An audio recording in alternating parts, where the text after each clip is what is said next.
Commissioner Kim, if you can hear us, we'll get started in a couple of minutes. We're waiting for a couple of folks. Thanks. Thank you. You're welcome.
We'll probably get started in about 30 seconds. 30 seconds. 30 seconds. Okay. Good.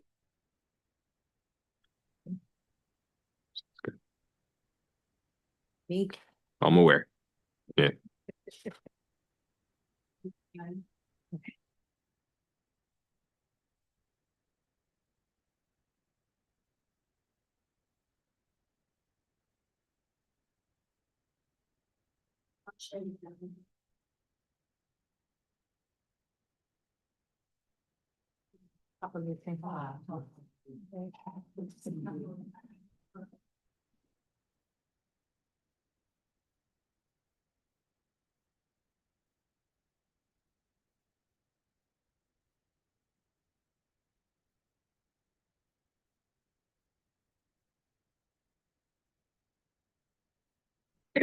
Are we ready to broadcast?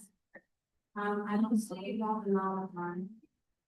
We're going to get started anyway. Yeah, go ahead and get started.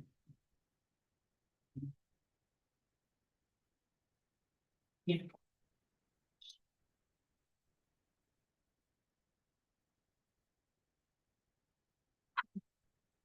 Good to go. All right. And the California Racial Equity Commission meeting is called to order at 1:04 p.m. on Tuesday, December 17th in Sacramento, California. As we begin today's meeting, we do want to note a couple of items. First, we will not meet quorum for this meeting. Therefore, no formal action will be taken today. Second, the information and opinions expressed by presenters or public commenters before the commission reflect the views of the speaker. They do not necessarily reflect the views of the commission or the governor's office of land use and climate innovation. Third, as a public advisory body, we allow public input at all meetings. However, we stand united with other Californians in condemning hate and recognizing the harm it causes. The hate act is a hostile expression or action committed in whole or in part because of a person's actual or perceived identity or identities, characteristics, including race, color, disability, religion, national origin, sexual orientation, or gender, including gender identity, and or because that person is part of a protected group. The rich diversity among our population in California is one of our state's greatest assets, and we are committed to supporting and protecting all people in California. As a reminder, if you are a victim or a witness to hate, racism, or bullying, you can report the incident and receive free support through California versus Hate resource line by calling 833-8-NO-HATE or visiting californiavshate.org. We acknowledge with gratitude that the city of Sacramento is on the traditional and ancestral lands of the Nisenan, the Southern Maidu Valley and Plains Miwok, Patwin Wintun peoples, and the people of the Wilton Rancheria. May we acknowledge and honor the Native people who came before us and still walk beside us today on these ancestral lands by choosing to gather together today in the active practice of acknowledgement and appreciation for Sacramento's Indigenous peoples' history, contributions, and lives. We are grateful for all the Indigenous people who continue to care for and remain interconnected with this land. We promise to be conscientious stewards of this land for the future generations and are committed to ensuring inclusion of Indigenous people to inform the California Racial Equity Commission. At this time, we typically will have the community acknowledgement read, and we're going to ask Ms. Raynell. Okay, we'll have Dr. Estes, who is fighting through getting over an illness. She will read the community acknowledgement. You sure you don't want me to? I'm gonna thug it out. Oh, she's gonna thug it out. All right, she'll read it for us all. Thank you. Thugged it out.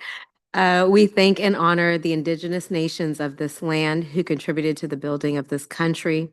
We recognize the forced and unpaid labor of California's indigenous peoples under Spanish, Mexican, and U.S. rule, especially within the mission system, where Native people were enslaved to build infrastructure, harvest food, and serve colonial institutions. Our ancestral lands, knowledge systems, and labor continue to shape the cultural and economic foundation of this state. Native nations in California contribute to the arts, governance, land management, cultural revitalization, and health sovereignty. We acknowledge and thank the people of African ancestry who were stolen from their homelands and brought to this country and whose free labor played a major role in the formation and economic wealth of this country. We also honor the contributions of Black ancestral scientists, inventors, and entrepreneurs whose contributions were stolen or never acknowledged. We honor and will not forget the thousands upon thousands of lives lost at the hands of enslavers, vigilantes, law enforcement, and other forces of suppression in this country. We affirm and uplift those of African ancestry living in this country today as a living testimony of the strength, love, faith, and fortitude of a resilient people. We acknowledge the international and global immigrant contributions who shaped this country's economy and helped build its infrastructure. We honor the contributions of Asian immigrant community, including Chinese railroad workers, Japanese farmers, Filipino cannery workers, and field workers, and other Asian workers. We acknowledge Latinos and Mexican immigrants have been integral to shaping the economic growth in the U.S. from building homes, filling roles of agricultural needs and other service industries, have been influential to providing everyday needs to fellow Americans. These communities have filled critical workforce gaps and enriched American society with different intersectionalities of culture and beliefs. We recognize the impacts of U.S. militarism, colonial oppression, capitalistic tourism, appropriation of cultural heritage, and more have affected Pacifica and oceanic people and island relations. We acknowledge the harms of climate change and environmental pollutants from global powers that are harming islands and destroying oceans. Thank you for your community's contributions in the roles of service and public health, the teachings of reciprocity and how those lessons can be woven into societal structure, serve as a model for hope and change for this country. Thank you so much, Dr. Estes. Appreciate you reading that for us. It always moves me emotionally and personally in a deep way. Before we do have an overview of the agenda, I'd like to take a personal point of privilege to acknowledge something special. So 2 weeks and 2 days ago, on December 1st, this commission delivered to the governor and to the state legislature a racial equity framework. I believe that is worth a round of applause. I'd also like to personally express my deepest gratitude to Dr. Estes and her incredible team for their work in taking all of the incredible conversations and the research and everything that we've done for the last 2 years and delivering a framework that, if you've had an opportunity to look at it, is beautiful and impactful. We do have a bound version of that for folks to take a look at. It will be sent out as well in the coming weeks. And just wanted to say thank you all so much for your incredible work to this point. We know we'll continue, but I wanted to just take a moment to reflect, and let's give them a round of applause as well. Also, I did want to open it up to any commissioners who have any acknowledgments or thoughts that they would like to share on this huge deliverable being delivered. Commissioner Richardson.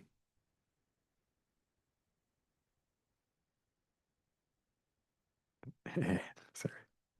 Can you hear me? There we go. There you go. Just to say ditto to our illustrious chair, Commissioner Matthews, but just wanted to double down on the thank you and the acknowledgement to Dr. Estes and her team for what might have seemed like an impossible job at times, but definitely delivered, and I think a very quality product, one that will outlast us and will be the legacy of this commission. So just wanted to again thank Dr. Estes and her team for all their hard work. Ladies first. Commissioner Salas. In addition to, again, acknowledging the incredible leadership of Dr. Estes and her team in so many ways leading this work forward, I also want to thank every single person who came to our commission meetings, who gave their public comment, who went to our meet and greets, and who really informed this work. So just really to the people of California that participated in this process, I say thank you. Can you, okay. Commissioner Wright. Once again, thank you, Dr. Estes and team. This work was a lot of work. Some days I know it seemed like busy work, right? Truly appreciate the work. The commissioners, busy work. Truly appreciate the dedication. We all have difficult lives doing a lot of other work, but we're all dedicated to this commission. We here in California are actually setting the standard, and we will continue to lead. And so this work is not unseen, and we must continue, but we truly appreciate the staff, all of you for your hard work. Thank you. Thank you so much. And I do see your hands there. We'll start with Commissioner Kim. I believe I saw your hand first, and then we'll end with the Godfather, Commissioner Pastor. I'll go before the Godfather. Look, this was going to be a really tough task even before this year. I mean, we were looking at a very tight timeline. We were looking to hear back from the entire state of California. Um, and there were already our own political wins that we had to overcome here in California. Um, Obviously, the election last year flipped over our entire political realities. So even with that, already in a tight timeline, the fact that we were able to pull this off is pretty extraordinary. I feel like Dr. Estes, you pulled a great team together. Um, there were moments where we all had to really push each other and to push forward to try to get to a final product. There's some part of me that's slightly surprised that we were able to get it done. Um, but I was really happy and proud that we were able to vote on it last week, that we have something as a marker for the future of this state. Um, I personally was very committed to trying to get the framework done. And so was very excited to see the commission pull that off. I have decided now to step back after the 2 years. And so I appreciate not only uh, working alongside all of you, but also the fellowship that we've been able to build out. So thank you all so much on the commission for our collective work together on this. So now to the Godfather. Thank you so much, Commissioner Kim. Commissioner Pastor. As the Godfather, I feel like I should say this with my sunglasses on, but I'll go regular. So as a researcher, I know how hard it is to put this together, to draw on so many strands of what's been done, to tap into what is currently being done, and to try to put California not only at the cutting edge of what's occurring, but one step ahead of it with thinking about what racial equity indicators could look like, racial equity practices, etc. And it's something that's even more difficult when you have so many opinionated cooks in the kitchen with you who will insist that certain kinds of things need to be said correctly. So I really want to thank Dr. Estes and the staff for the work they did. And I want to acknowledge and thank fellow commissioners for pushing hard to make the product better, but being conscious of the work that actually took to get it there and trying to tailor those pushes to things that could actually be achievable within the objectives and timeline we set for each other. Very well stated. Thank you so much, Commissioner Pastor. Commissioner Wood has joined us, and so I did want to give you an opportunity since everyone else has had a chance to share acknowledgements, if you so choose. Other than just glad to be here. I'm proud of the commission and the work it's been doing. Oh. If you switch it on, then there you go. So no major comments from me other than very proud to be part of the commission, proud of the work of our executive director and board and our commission, and looking forward to more. Thank you so much. And just echoing before we do move forward with the agenda, what Commissioner Pastor shared, thank you to all of you as commissioners for your good work in helping us to get this over the goal line by the deadline. So, I may. yes. Thank you, Chair Matthews. I just want to just emphasize how proud I am of my team, the advocates who showed up and showed out and always pressing and pushing us, each and every one of you, for your comments, your thinking, your strategy. And you may not have been seeing yourselves like laying the framework out, but you did so masterfully. It just didn't seem all pulled together. And so, really allowing us to create the space to pull something together that you all could use, that government entities could actually apply immediately. Just thank you for your real attention to detail and making sure that we were, again, creating a product that was actionable and could be impactful. Thank you so much for those words as well. We appreciate you and your team. And this is something to be very proud of. So we're all proud and excited. Before we do the agenda, can we give another round of applause to Dr. Estes and the team? Awesome work. All right, we will move forward to agenda item 1C, which is review of the agenda. Dr. Estes, can you please provide a brief overview of the agenda for this meeting? Thank you, Chair Matthews. We are currently in agenda item 1, uh, the welcome and call to order. The second agenda item, because we do not have a quorum, we will be moving the approval of the October 14th minutes to the March meeting or the next meeting for which we have a quorum. We do have a couple of other items that we're going to require a quorum, an in-person quorum, to take action. One, the bylaw update, which again, we'll have to push to March. But we were going to do standing and ad hoc committee appointments. And if we go back to March of 2024, the commission did vote on that. And I kind of want to make sure that we are being consistent in how we take action. And so I do think we can have the conversation around committee appointments just so we can get the work started for the new year, but then it codified in a vote at a future meeting where there is a quorum. I have a director's report that I have a couple updates on staffing, fundraising, as well as some other elements I want to make sure that we acknowledge.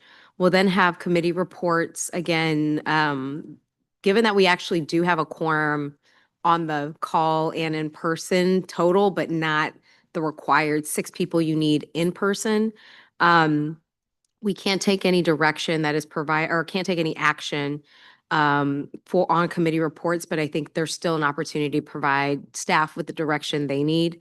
And so we'll receive a presentation from Commissioner Salas on community engagement.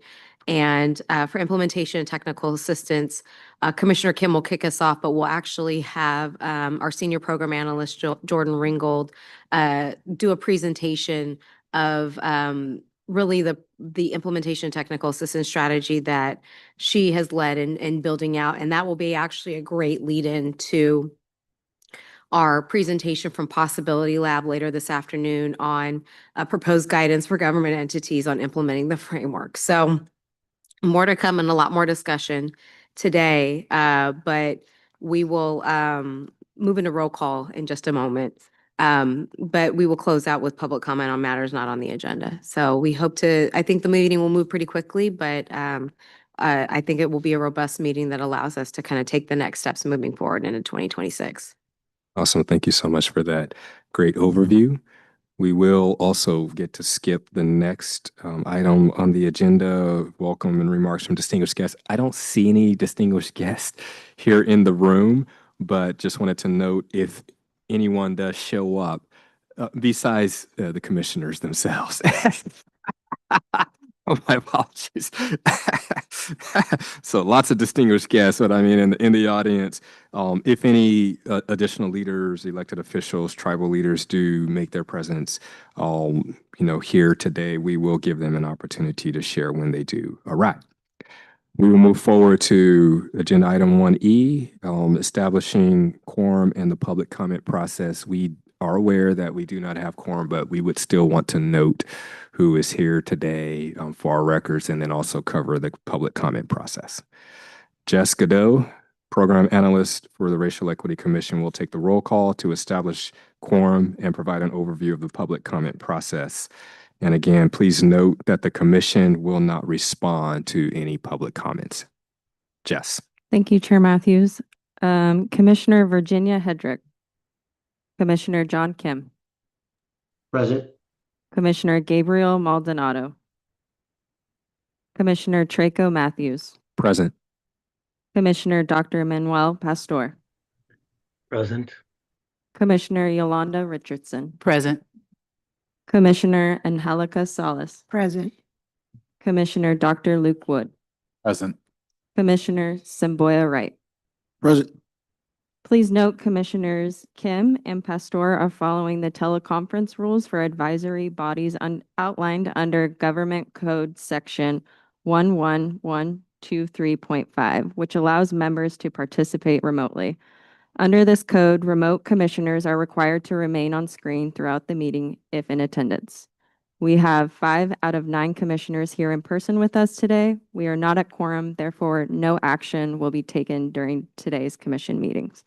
I will now provide an overview of the public comment process.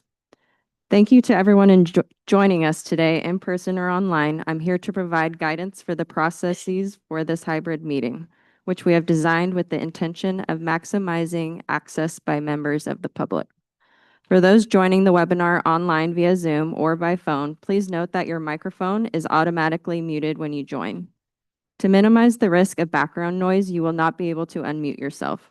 For those joining online via Zoom, please note that the webinar platform doesn't enable video for attendees, so we will not be able to see you. If you need technical assistance during the meeting or have a question about the meeting process, there are a few ways to contact us. If you are online via Zoom, the best way is by using the Q&A function with several members of the Racial Equity Commission team monitoring it. If you join by phone and you have access to email, please email racialequitycommission@lci.ca.gov.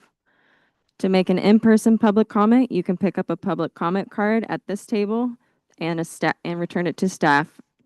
You can sign up early for a public comment on items on the agenda. Please note you will need to submit a public comment card for each item you wish to speak on.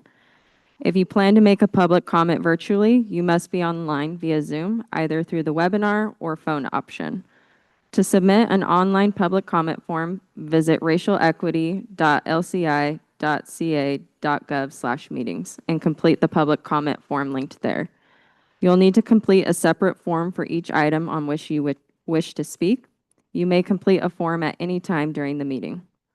When the public comment period for your item opens, we will call on your name. When you hear your name, please raise your hand. To do this online in the Zoom webinar, click Raise Hand under the Participants menu.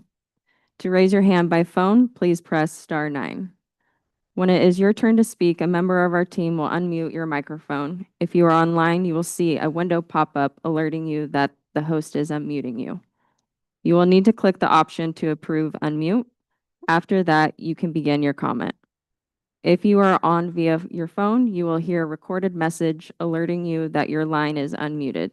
You can begin your comment once your line is unmuted. Each speaker will have a maximum of 2 minutes to make their remarks. Speakers requiring or using interpretation services are allotted 4 minutes to facilitate full participation. If you're online, you'll see a timer pop up on your screen. Please monitor that and wrap up your remarks accordingly. Whether you are online or on via phone, Chair Matthews or staff will notify you when your time is up. After that, we will mute your microphone. You do not need to take any additional action. If you are unable to complete the online form but would like to make a public comment, please email racialequitycommission@lci.ca.gov. Thank you. Back to you, Chair Matthews. Thank you so much, Jess. We will now take any public comments related to agenda item number 1, the welcome. Do we have any public comments? There are no public comments for this item. Okay, thank you so much. We will move forward to agenda item number 2, the consent agenda, which only includes approval of the October 14, 2025 meeting minutes. Of course, because we do not have quorum, we will not vote to approve the meeting minutes. However, the commission can hold a discussion and table any action for the next meeting with a full quorum.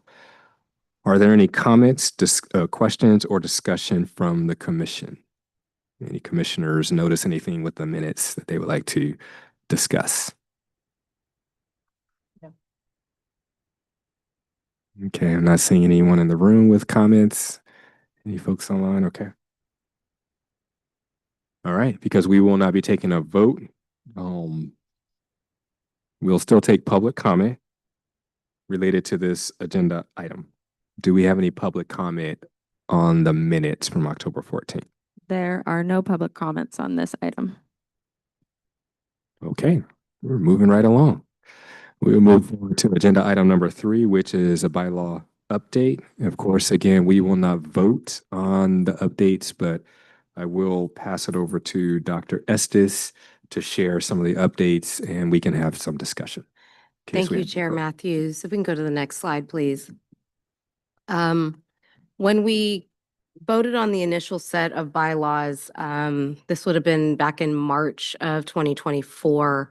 We did incorporate, or we voted the first version of bylaws in January, and then in March, we added a series of committees and standing committees. And in adding those committees and looking at the trajectory of the work of the commission, we thought it was important to create a standing committee that is focused on evaluation. And so that's what the proposed amendment is to Article 7, Section 2F, which is establishing an evaluation committee to develop recommendations around best practices and strategies for evaluating the implementation of the framework. It's a pretty straightforward committee. I don't really have much to go beyond that. I think it's an opportunity to be refined by the commissioners that stand on that committee, engage with any contractors or consultants that will be advising us on evaluation strategies. And I also think it's an important space, particularly for agencies and departments who are looking to self-assess their own implementation of racial equity efforts, a space for where they can receive a guidance and technical assistance. Next slide, please. That was really all I had. What I would say is we did establish two ad hoc committees, one being framework development and the second one being fundraising. I would say because we have a whole framework now, we don't need that committee and thus sunsetting it, that committee. But I think fundraising is an important committee to continue to maintain. For this body's discussion, outside of discussing the evaluation committee, there may be an opportunity or desire to add additional ad hoc committees, as well as talk about what is the scope of the evaluation committee and should that be amended at a future meeting and discussion, or whether we should look at the other committees. But this is really, we haven't updated the bylaws in over a year. And so this is really an opportunity for us to take a look and make sure that we are operating in a way that makes sense for this commission and that makes sense in leading us into the next kind of iteration of what this commission looks like. I do want to also note, if there is a need to add additional committees, including an ad hoc committee, we are currently down 2 and soon to be 3 commissioners. And so we typically have done about 2 committees per commissioner. And I just want to be mindful of the amount of work you all have on your plates to make stuff and ensure things are manageable. So I'll pause there and take any questions or discussion. All right, so we will open it up for discussion. We won't take a vote, but are there any comments, questions, or discussion from the commission in regards to the bylaws?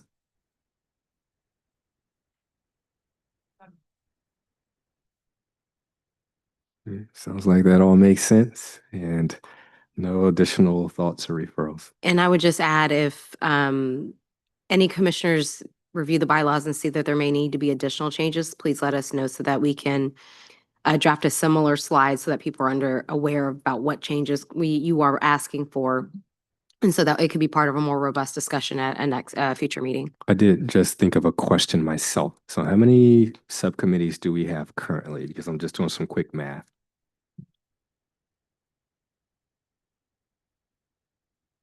We have 6 right now. Okay.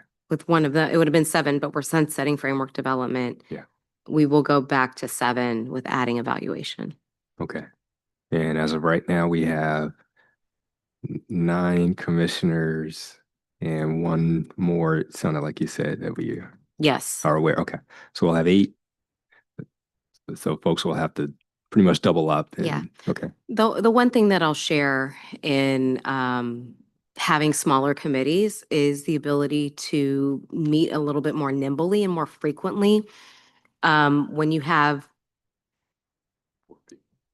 3 or more people together, that then that triggers a public meeting. So with meeting in pairs, you don't necessarily have to have a public meeting for that. What I will say, I think it is important to bring this information into the public space, and that's why we do committee reports.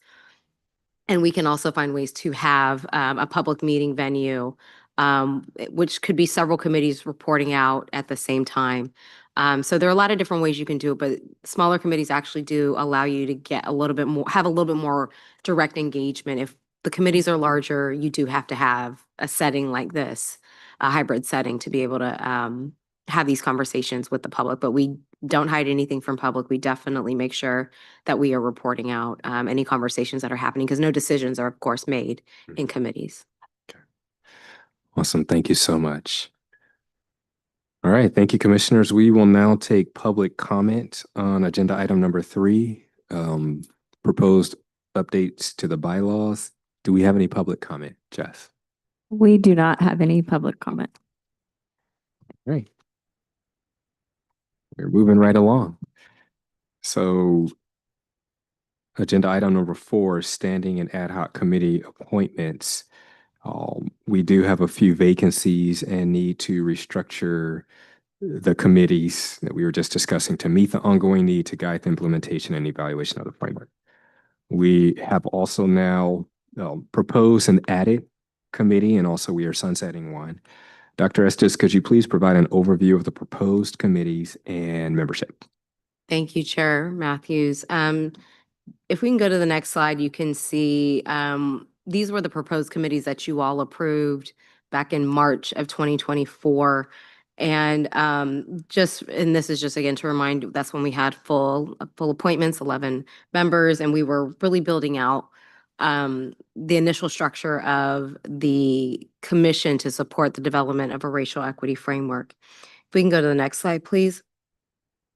And now that we have the framework and are kind of realigning our direction, we've mapped out these proposed committees, retaining most of the committees, adding a new one, and you'll see the changes in red with evaluation, and then sunsetting the framework development committee. There's a lot of time and attention that kind of goes into looking at areas of interest for each commissioner, where they want to kind of give their time and energy. And I did have some initial upfront conversations with the commissioners about these opportunities and roles, but just wanted to make sure that the full body was in alignment with what staff are proposing, and create space again for you all to have feedback in terms of does the membership work for folks? Is the name or is the committees what you think we need to have to help continue the work of the commission in this new phase of really implementation, ongoing community engagement, and technical assistance, as well as evaluation. All right. Thank you so much for sharing that context. You can all see the proposed membership and the names there associated. As a reminder, we're not going to vote on this item today. However, we can hold discussion and table any action for the next meeting with the full quorum. Are there any comments, questions, or discussion from the commission on the proposed committee appointments?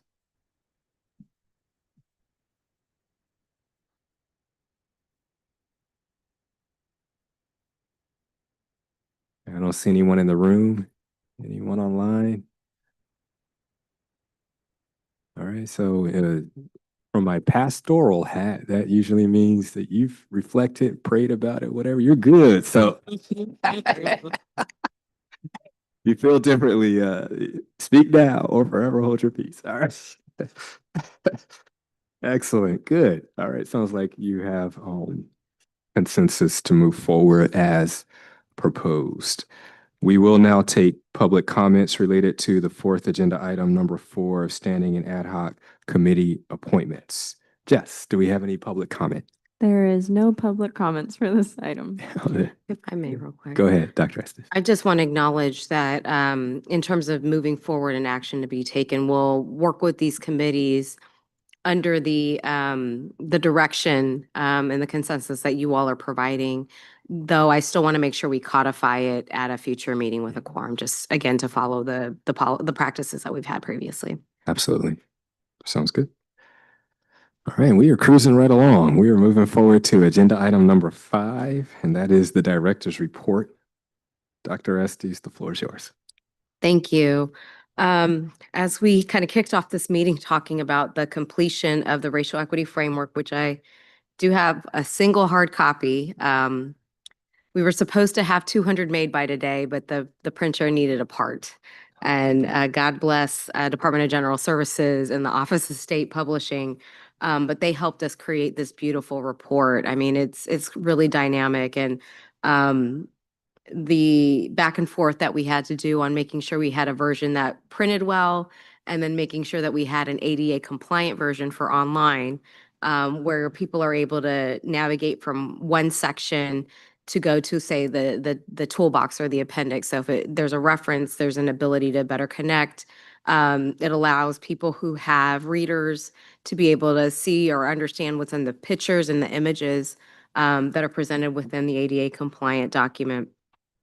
The framework itself has been publicly posted, and hard copies have been delivered to the Speaker of the Assembly and the Senate Pro Tem. This is the governor's copy, so this will be going to the governor's office later today. There was the transmittal letter that was also included, that is also posted online and available. A limited number of copies, I mentioned 200, will be made available to the public upon request. And we are also continuing to work with our IT department on how to take that ADA compliant document and just make it more accessible. So if somebody wants to only focus on budget equity, they're able to kind of get to the budget equity section as well as the tools easily without having to like scroll all the way through 75 pages or 300 pages. So more to come on that. And as we learn from the framework being posted online and how people start to use it, we'll be able to start adjusting how we make it available. I believe, who was it? Commissioner Maldonado in an earlier call was suggesting seeing if we could have the framework printed in Braille. And so that's on my list, is to find out, one, can the state publishing office do it? And like, what would that look like in terms of how many copies, how do we make sure that it becomes accessible? So accessibility of this work and the body of work that you all created is really important. In terms of staffing updates, we continue to make a penny stretch and grow our team. So we'll be adding a program manager to really help in the planning and execution of the programming in alignment with the framework, but also technical assistance and evaluation. And this is really a critical role in working with our staff to not only take what we're getting out in action items from commission meetings, but also the offline engagement that we're having with communities and advocates and other subject matter experts, and kind of bringing that information along into our operations side, which is much more about curating public meetings like this. And so having a role that helps position the commissioners to be able to make informed decisions with materials is really, really important. And our staff is doing amazing work. And I think you'll see that a little bit later today, or saw it earlier this morning with the community engagement and implementation and technical assistance presentations. But we really just, again, want to strengthen our ability to better coordinate and ensure that we're following through on the things that we say we're going to follow through on. So this role is publicly posted, and applications will be accepted through December 24th, so about one more week. And if folks are interested, please reach out to myself, and I can share the duty statement and connect you on where that job is posted. The next item on my report are transitions of commissioners. We did have Commissioner Bowles and Onodera transition earlier this year. This is Commissioner Kim's last meeting with us. And we have reported these vacancies to the appropriate appointing entity. And so we continue to wait for direction from those appointing entities. While we have Commissioner Kim on here, I want to thank him for his commitment, his work, his drive, his pushes. And I'm sorry, I'm laughing a little extra hard on that one. His pushes to make sure that we created a framework and a strategy that ensured we were kind of following the direction of the advocates that came before us and making sure that we were developing something that was actionable. And, you know, your comment of like not knowing this was actually going to get done, that was a very real feeling and experience. I mean, hell, I'd even say that was as recent as 6 months ago. But I just with deep appreciation, thank you for your service on the commission and really driving our commission to make sure that we were being accountable to communities and accountable to advocates. So I wanted to take a point of privilege in saying that, but also want to allow other commissioners if they have any comments or reflections related to Commissioner Kim.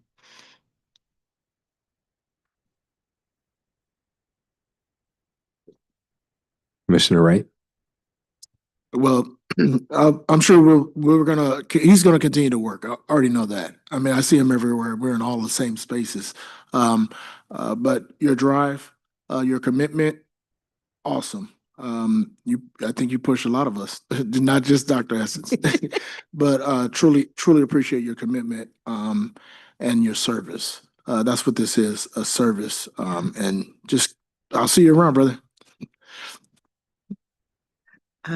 Commissioner Salas. Yes, given that we have so many common spaces and meetings and commissions and coalitions where we're together, I'm going to miss one last one and truly enjoy your partnership. But I really wanted to actually bring to the forefront that your leadership and that of your organization created the advocacy in order for us to then have the executive order that then created the opportunity for us to do this. And so it's very exemplary to see the leadership from advocacy to a participation in that which we advocate. And now that we have a framework to then have it. And I think this morning, when we were in the implementation and technical assistance commission, it's like, it's not until people actually are using it and seeking our assistance to implement it in the departments and the local governments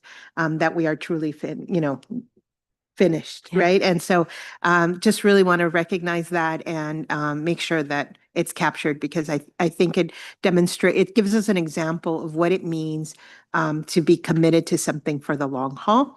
And I know that you will keep us accountable to that implementation. So thank you. Commissioner Pastor, I see your hand up. Yeah, I've known Commissioner Kim John for a very long time, and I'm not used to saying nice things about him, actually. But aside from what everybody else has said, I think it's important to acknowledge that what was the Advancement Project, now Catalyst California, actually also, and I think our Equity Research Institute contributed as well, helped to demonstrate that such indices were actually possible to construct. That is, that this was an important issue, racial equity, but actually that you could also measure it. You could come up with policies that might affect it, and you could do it in a way that actually squared with the kind of legal strictures that many of us face. So I think John's work in the commission has been important, but I think we owe a debt to Advancement Project Catalyst California for pioneering by just showing this was possible, and now the state can do it too.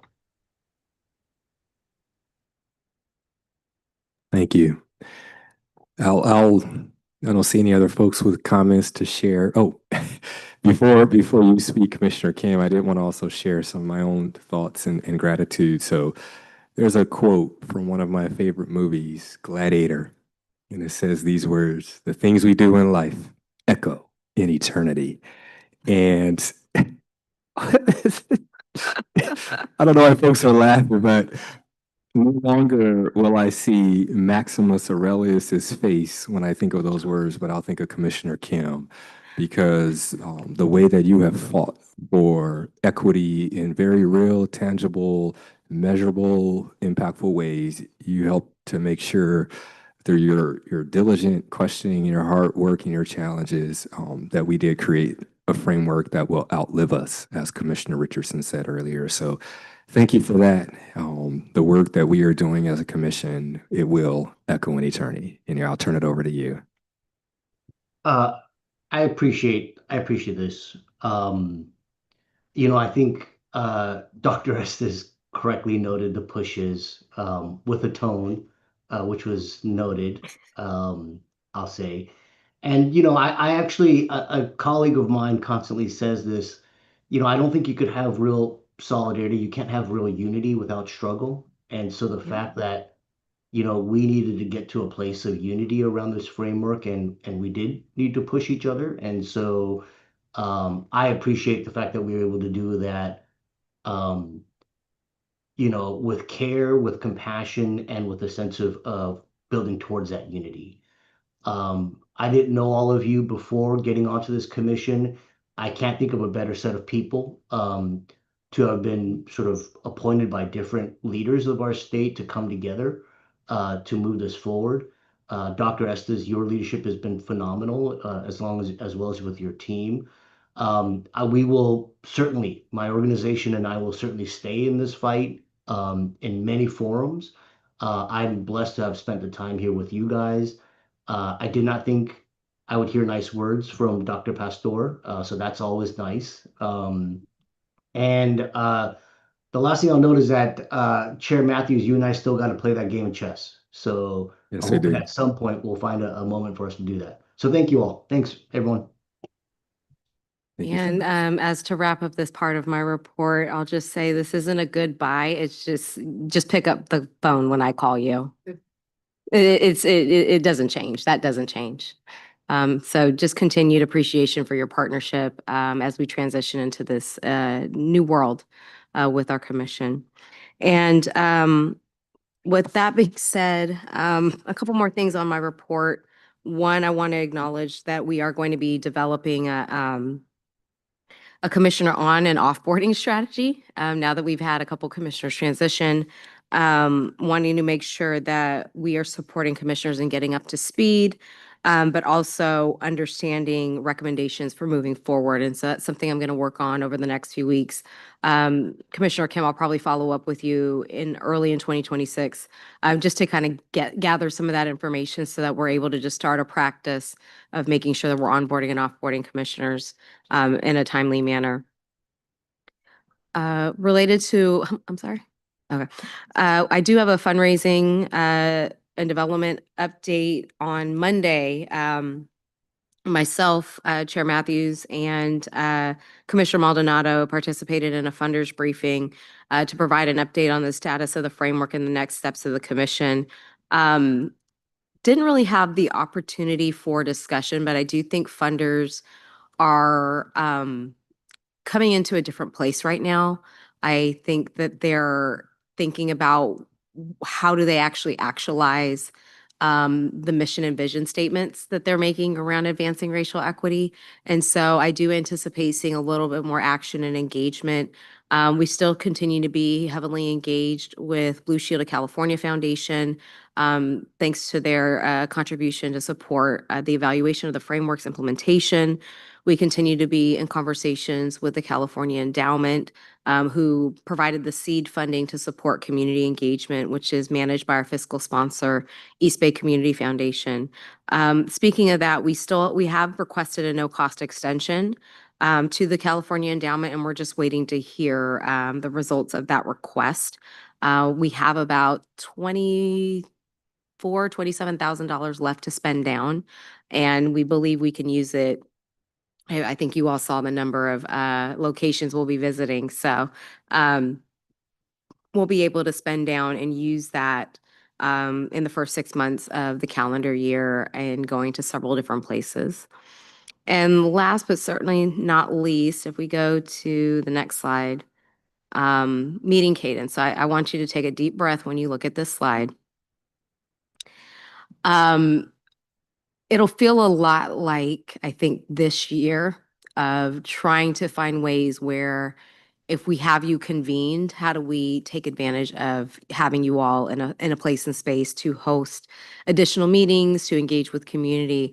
And so staff has worked really hard to understand where key decision points for the commission, whether it be related to implementation, community engagement, evaluation, and mapping out where potential meetings will occur. As we know, this is all subject to change just based on how things unfold throughout the calendar year. But we do want to be mindful of needing to get to an annual report that is due in December. And again, wanting to start to map out what we think that might look like so that we're starting to build and tailor our committee and commission meetings to be responsive to what we need to do for our annual report. So this is just an initial presentation of our prospective meeting dates where it's formal public hybrid meetings. And if you go to the next slide, I believe this is, oh, I thought I had another slide. I do.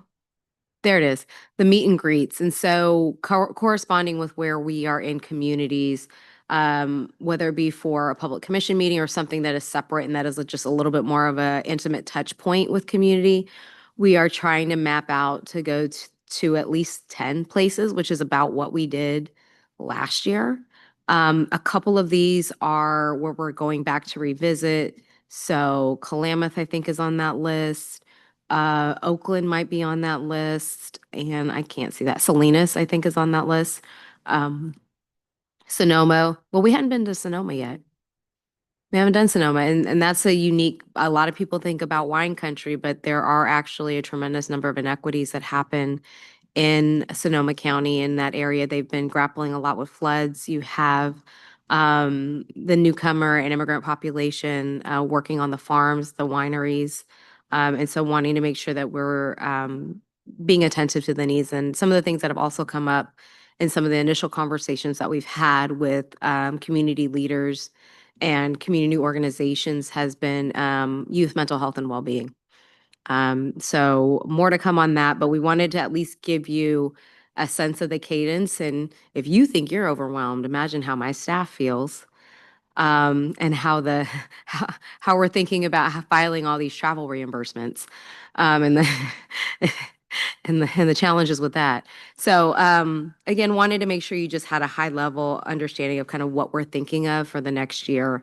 But this is all again into making sure that we are adhering to the charge of the executive order and the required deliverables that we need to have around at least quarterly, what they call stakeholder engagement meetings, which are really our public commission meetings, making sure that we're embedding elements of community engagement into the annual report in addition to metrics, as well as continue to be just putting ourselves out there for opportunities to be engaging with community and others in local jurisdictions that are implementing racial equity strategies.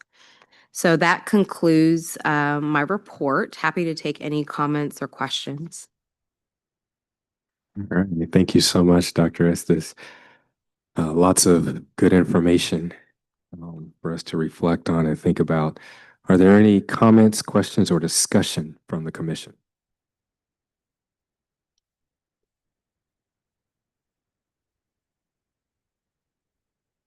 John? Commissioner Kim. Just a quick question. When the 200 or so report printouts are ready, is there any way we can get the commissioners a copy through mail? Yes, all the commissioners will be mailed a hard copy for themselves, and then we'll also request like a commissioner wish list for like about 10 people that you want to receive. We can either send 10 copies directly to you to pass out or mail them ourselves. But we do want to make sure that you all have access to the report in a hard copy for your records, but also sharing them with people in your network as appropriate that may be able to use the content. Beautiful. Thank you. Mhm. So I did have a question myself. I think I mentioned it a little earlier. Will we get to a place maybe where you can purchase a bound copy? So I have a family reunion in the summer of 2026, and I know all of my aunts from Texas and everywhere, they're very proud of the work, and so they're gonna want their own copies. I can't give one a copy without getting all 10 a copy. So That's one thing families will do is they got to have their own copy. You go to a funeral, you got to bring everybody home a copy of the Everybody. funeral program. Same thing with the commission. So what we'll have a conversation offline. We did purchase these through the state publishing office. Okay. And so we do have an agreement. What we can do is talk about how many aunties you got and who else got aunties and uncles that'll want copies, and just come up with a number and then get a quote for printing. Sounds good. Perfect. Thank you. Any other questions, comments? All right, thank you, commissioners. We will now take any public comment on agenda item number 5, the director's report. Jess, do we have any public comment? There are no public comments. We are cruising toward a record. All right, so that brings us to a break in our meeting, and so we'll take a 10-minute break and we will reconvene. What's that? Do we need a break? Previously asked for breaks, so. Okay. Sounds like since we got through most of this in the first hour, well, We don't. looks like we're going to the break. I do see your hand. My apologies, Commissioner Pastor. I don't want to get in the way of the break. We're not Right. taking a break, so go ahead. Okay, so this is something that's just been on my mind, and I've looked at the agenda. I'm not sure where it fits, but I do think it's good for the commission to acknowledge that just this last weekend, amidst all the different acts of violence that occurred, we had a horrific act of anti-Semitic violence that took place in Australia, in which one of the heroes in responding was actually a Muslim vendor who responded. But I just think, thinking about, we talk a lot about hate crimes and the groups we normally think about in California that are affected by that. But that was a horrible hate crime that took place in Australia, and one that it's just useful for us to think about and grieve with our Jewish siblings about. Thank you so much for bringing that to our attention, or bringing it back up as awareness. Did you want us to take any action on that, Commissioner Pastor? No, I just wanted to be able to say it. Okay. And For the acknowledge record. that it occurred. Amen. Well, thank you for that. Any other comments? Why don't we do this? I know this was just mentioned, but I think it's always appropriate, and so I'll take a personal point of privilege if we could just take a moment of silence, 10 seconds.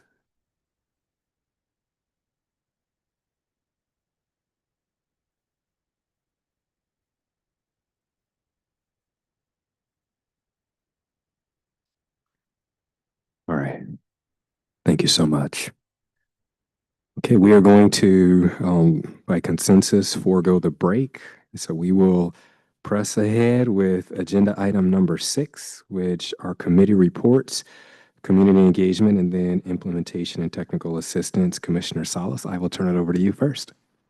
Thank you. Turn your mic on, please. Thank you, Commissioner Matthews. I want to begin by acknowledging the incredible work of Dylan Turner Keener, who has supported this committee and has played the leadership role in making sure that many of our community engagement activities have been successful, and that the community has participated in our process. So I just wanted to begin with a report about the committee's strategy, but also remind everybody that a copy of the strategy for community engagement was sent to all of you for review. And then I will also update you on the conversation we had this morning. We had a committee meeting and some of the outcomes of that committee meeting. The first, to note that our committee did vote to bring to you the the community engagement strategy. So we voted on that and are bringing it forward to for your discussion.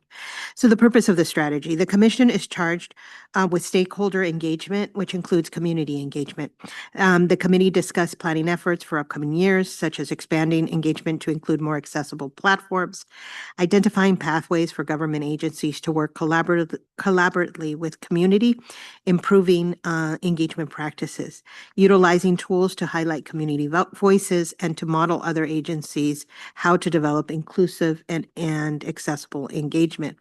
So key components of the strategy that was set, research and data informed community engagement.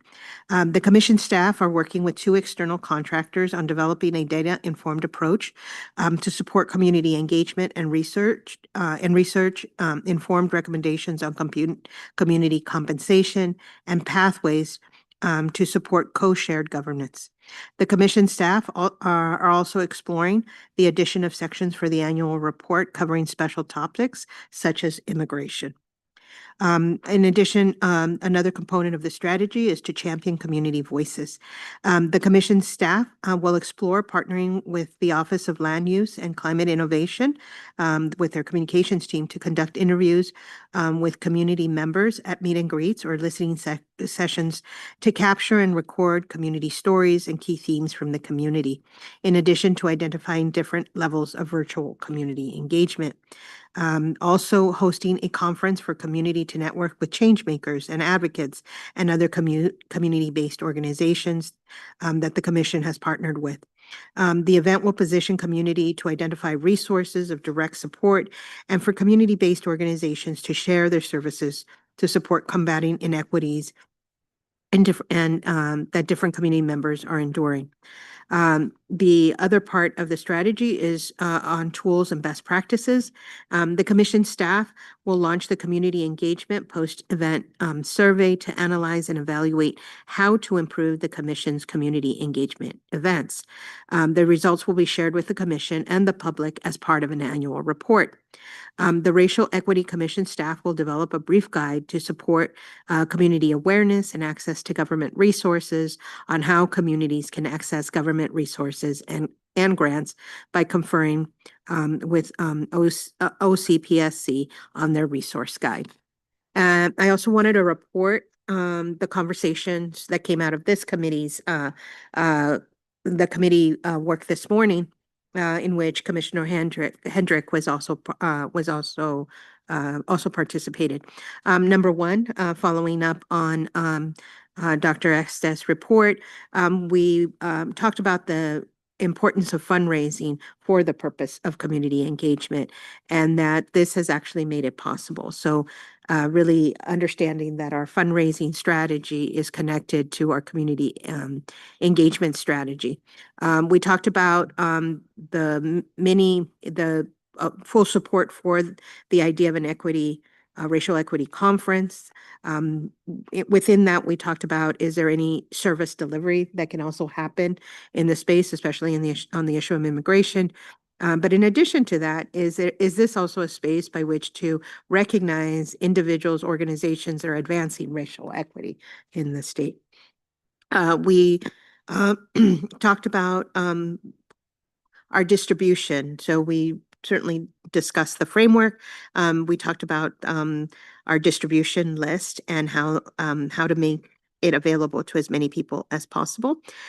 We discussed the different pathways by which to connect with religious groups and organizations like Faith in the Valley and others. How can we connect with those that are working with a diversity of religious institutions and community and really congregations to really connect with this framework. There was also a push around measures of success, that we really note what we want to accomplish and the front end, so that when we talked about measures of success, that not move forward. And I just realized, Commissioner Matthews, you were there too, and I did not name you. Yes, as I look over. Race. In addition to that, we talked about the role of looking at local government officials, county officials, local officials, not just as folks that we're going to be working to, obviously, to implement this, but they are part of communities, and how do we use our community engagement strategies to also ensure that they are included in our meet and greets, and as has actually already happened. We wanted to use entities like the New American Media to again announce that the framework is available. New American Media is connected to a multitude of different languages and communities throughout the state of California. Lastly, we wanted to put special attention to the fact that we have yet to have a strategy to have community engagement within the northeast of the Sierras, or east of the I-5, northeast. And so that we really think through how we could do that in a way that is both um, thoughtful in that engagement, and also that in that conversation we talked about the importance of community engagement to frontier communities of California, that we measure sort of what our goals are around urban and rural strategies as well. That concludes my report on our committee work and our committee strategy. Awesome. Thank you so much for that robust and detailed report from the Community Engagement Subcommittee. We'll open it up now before we move to the Implementation and Technical Assistance report for any comments, reflections, thoughts from the broader commission.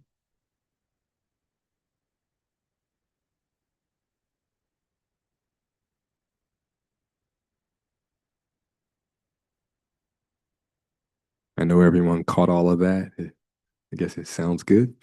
Okay. Dr. Estes. Yeah, I would just add that I think there's some action items that came out of that meeting, and I don't know if there is additional direction from this body here, but I would just say that we'll work closely with the committee over the next couple months to kind of bring an update and maybe a little bit more substantial kind of content where you can actually hold a little bit more. That might even include a presentation from our contractors on some of the work that they are doing, and helping us again get a little bit more grounded in data as to where we're going and why. So just wanting to not leave that hanging there as much as there may not be discussion. But again, like, this is work that continues to move forward, and that will continue to engage with the committee as well as the full commission. Mm-hmm. Thank you so much, Dr. Estes. And I was just also, you reminded me of something, which was now in terms of the work of the commissioners to invite if there are individuals who are asking you about the framework, who would like to get more engaged and understanding, for us to really serve as, to refer them to Dr. Estes and the staff so that they can follow up. And so we did have a whole conversation about how we could make within the next, I was in both committees, so I'm trying to, but to make sure that as we are thinking of individuals who we're doing referrals to for community engagement, potentially also for technical assistance, that we track where that worked, how did that connection happen, and what came out of that connection. Mm-hmm. Well, thank you so much for sharing. I also wanted to note, even though we do not have a quorum and cannot vote on this issue, there is a bit of a sense of urgency because the new year is 2 weeks away. And so the plan that was shared, while we had a full presentation and got to discuss it and look at everything that Dr. Estes shared earlier in terms of where we're headed in 2026, if you do have vociferous opinions or thoughts, please share them because the commission staff will be moving forward with some of these plans before we have an opportunity to formally vote on anything. So I just wanted to make sure everyone is aware of that. And if you, again, have some very, very robust thoughts that you would like to share, please do so directly with Dr. Estes. Okay.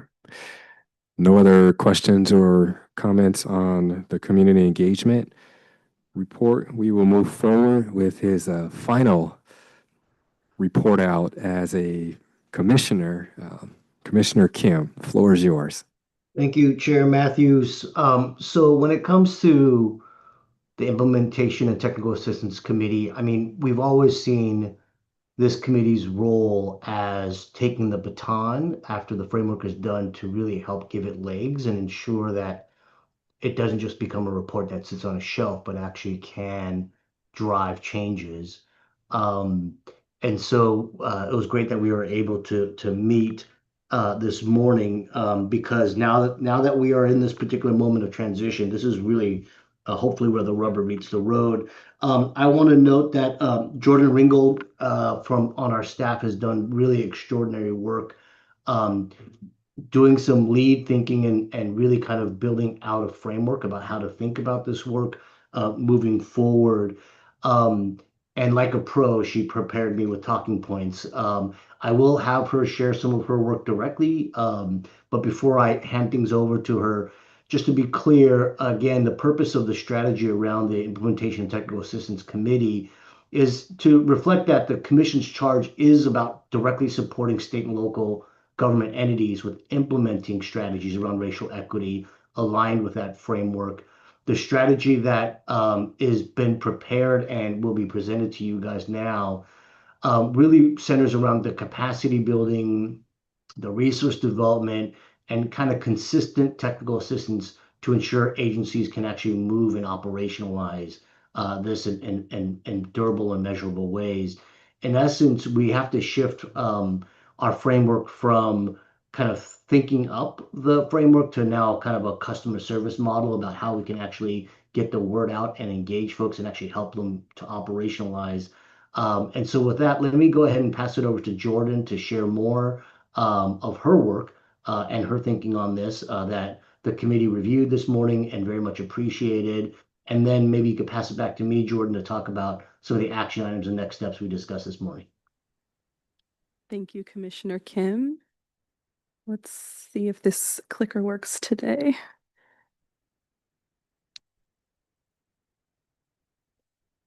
All right. Hello, everyone. So earlier today, I presented this proposed strategy to the Implementation and Technical Assistance Committee. So I will share the same presentation with you all. Just wanted to note that the commission is charged with providing technical assistance, not only to state agencies, but also local entities, county and cities upon request. And also wanted to highlight just an overview of the 6 different elements that comprise the strategy.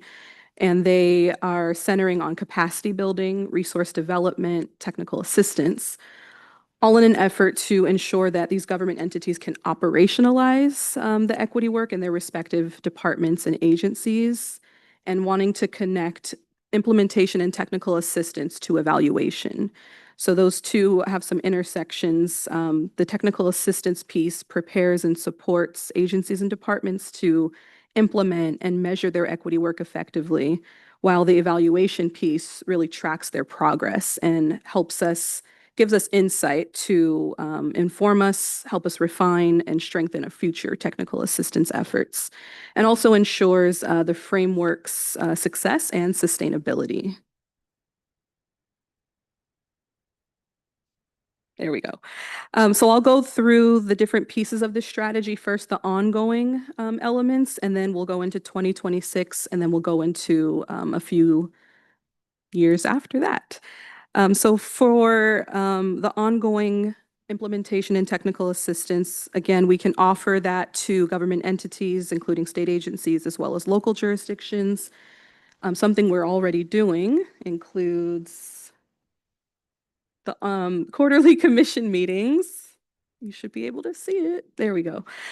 So that is something that we're doing that's ongoing, but in addition to that, it will ongoing implementation and technical assistance will also include an inquiry-based feature online with an online portal, and it will allow government entities to seek out our support in various ways, including us reviewing documents, tools, and resources. There we go. Oops.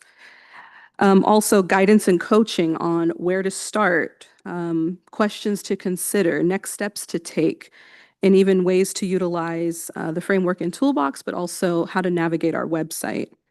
That also includes participation in speaking engagements, such as panels or presentations on the framework content. And this can serve as not only an introduction to the framework for some government entities, but also can be tailored to the needs of the requester. And I also flagged this morning, and I'll flag again, these ongoing efforts come directly from the framework. Part 2, delivering results that matter, under priority 2, helping staff build skills, knowledge, and experience. So that's the ongoing work. And then we have 2026. So I'll start with the spring. We have an external contractor, the Possibility Lab at UC Berkeley. They have already developed a readiness assessment tool. It is included in the toolbox, the appendices of our framework, and they will begin socializing that in the spring. And this tool can help agencies and departments identify areas for organizational change or improvement, build their commitment internally, and create that accountability structure within their respective agencies. Also in the spring, we'll be developing Framework 101. While the commission can't mandate trainings or series of trainings or curriculum for government entities to complete, the commission can offer what we call a primer that accompanies the framework to provide an overview of the framework, what it is, how to use it, et cetera.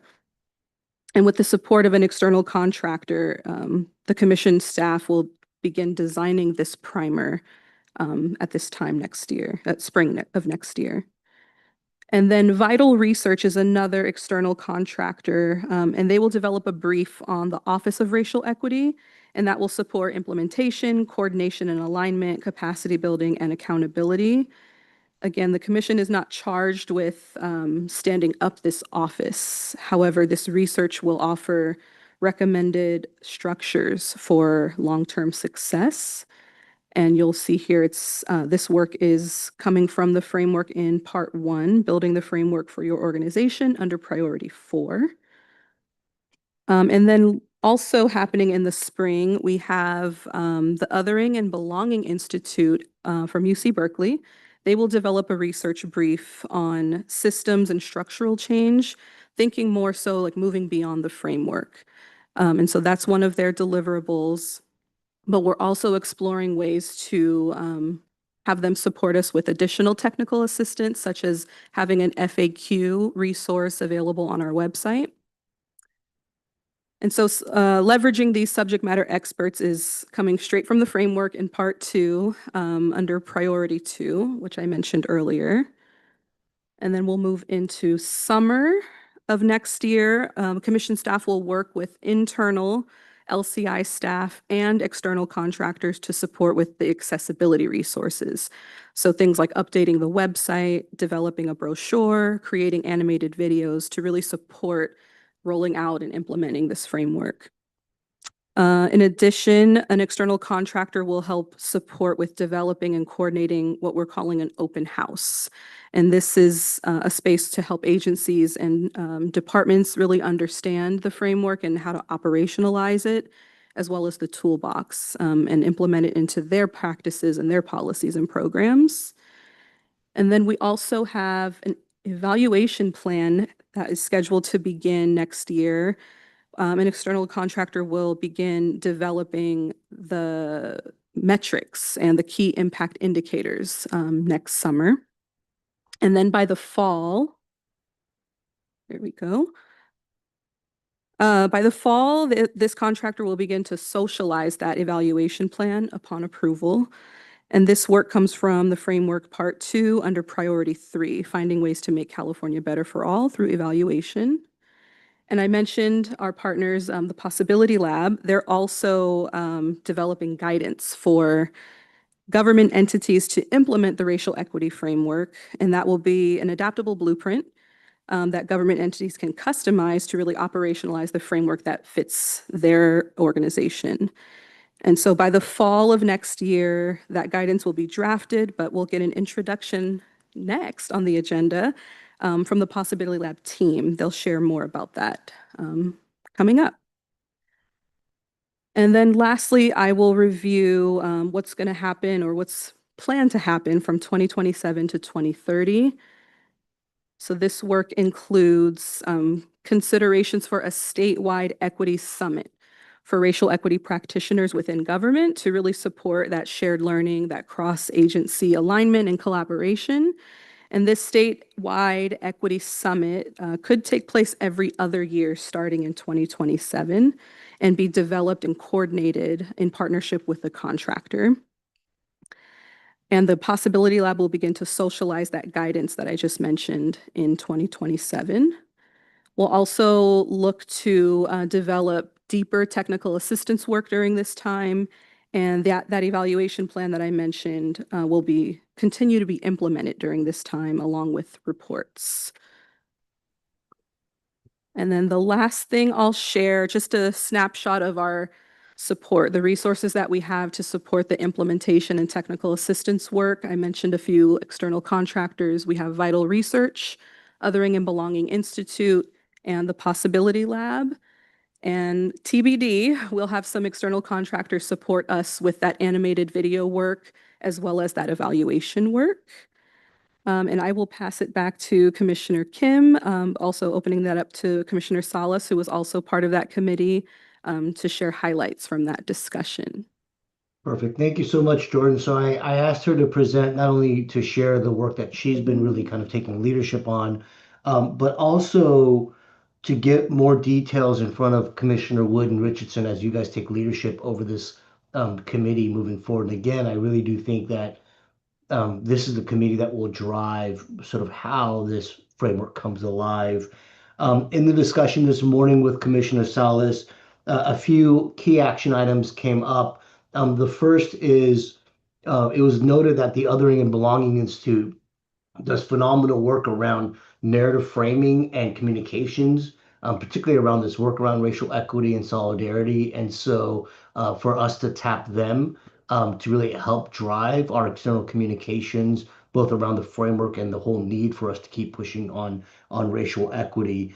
Another key action item in discussion was around while we build out the right materials for people to access the framework and our capacity online, there does need to be kind of targeted proactive outreach as well. So while referrals and interest in our work that might come at us need to be taken on, we need to think about what departments and agencies and maybe local governments we want to actually do, direct outreach and have meetings with them directly, potentially with their executive, program, and budget staff and leadership, to really kind of move the conversation and to grow interest for there to be more technical assistance and support from this commission to them.